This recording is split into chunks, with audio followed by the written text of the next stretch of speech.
భద్రాచలం ప్రపంచ పర్యావరణ దినోత్సవం సందర్భంగా Bhadrachalam judicial first class magistrate మరియు additional judicial first class magistrate court ఆవరణలో మొక్కలు నాటే కార్యక్రమం అత్యంత ఉత్సాహంగా జరిగింది. ఈ కార్యక్రమానికి ముఖ్య అతిథులుగా Bhadrachalam JFCM court magistrate Shivanayak మరియు additional judicial first class magistrate Durga Bhavani విచ్చేసి కోర్టు ప్రాంగణంలో మొక్కలను నాటారు. పర్యావరణ పరిరక్షణలో ప్రతి ఒక్కరూ భాగస్వాములు కావాలని, భావి తరాలకు స్వచ్ఛమైన గాలిని అందించడానికి మొక్కలు నాటడం ఎంతో అవసరమని వారు ఈ సందర్భంగా పిలుపునిచ్చారు.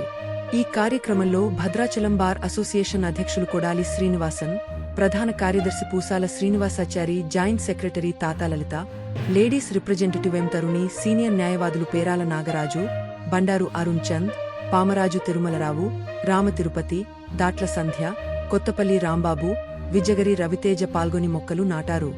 వీరితో పాటు బార్ అసోసియేషన్ సభ్యులు మరియు ఇతర న్యాయవాదులు, కోర్టు సిబ్బంది తదితరులు పెద్ద సంఖ్యలో పాల్గొని పర్యావరణ హితాన్ని కాంక్షిస్తూ మొక్కలు నాటారు.